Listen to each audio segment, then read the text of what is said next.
what does far right mean these days? Is it those who have traditional Canadian values? The way the term gets thrown around, who knows?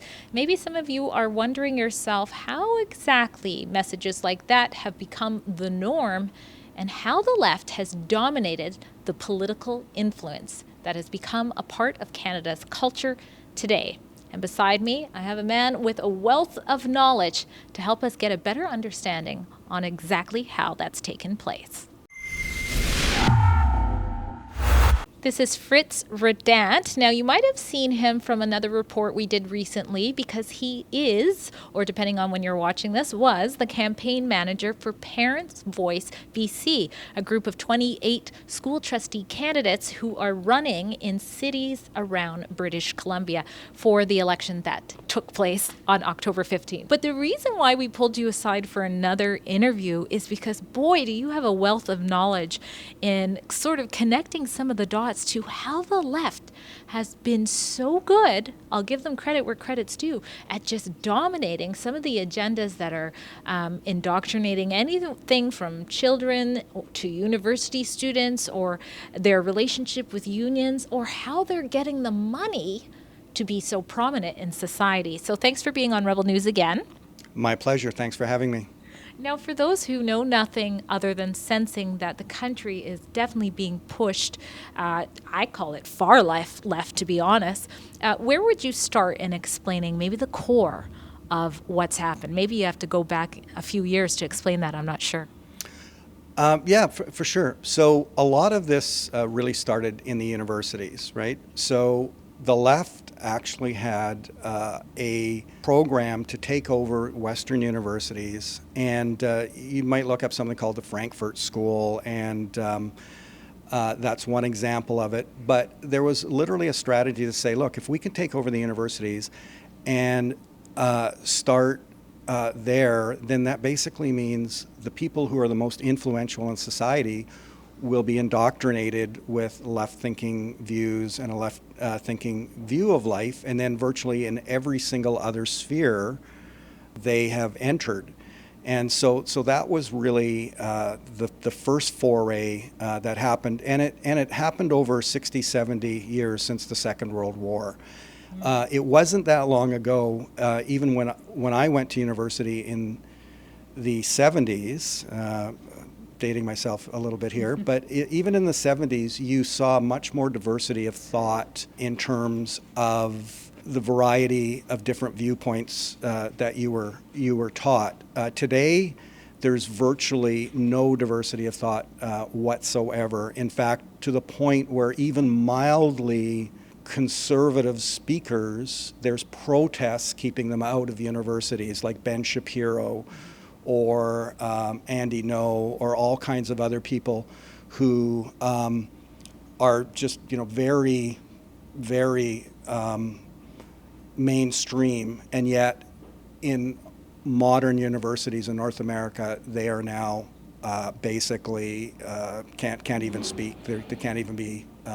You can't even have a speech sharing the idea, much less having a real discussion between competing viewpoints. That reminds me of something that I've seen, the left use over and over to get their point across, and that is cancel culture. How much do you think cancel culture has influenced the political drive we see happening today? Well, I think that's, we started in the universities, and I think, that's kind of the end point for them. So everything they've done over the last 70 years has kind of culminated with cancel culture, to the extent that now, as I said, they basically have stopped viewpoints from appearing in universities. Well, now those viewpoints are disappearing even from newspapers, media, the internet. The internet, which when it started was a place of very robust debate, has now, again, basically, if you we just saw it with the recent things around COVID, where left-leaning Nobel Prize-winning epidemiologists who went against the lockdown mantra were canceled. And so we've literally gone to a place where universities started limiting viewpoints to where in society in general, there's really only one viewpoint you're allowed to have.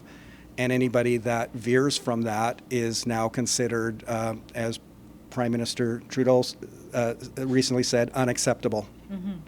Now, what can you tell us about where is the money coming from? What is emboldening this? I know off camera you mentioned unions. Perhaps maybe you can touch on that a bit. Well, I think unions are just one of many organizations. So, in modern society, unions are much more than just representing the workers' rights. In fact, to a large degree, most workers' rights have been protected in legislation. So to a large degree, they're almost superfluous now. But what they become very effective at doing is concentrating money and organization, and this is now increasingly being used electorally.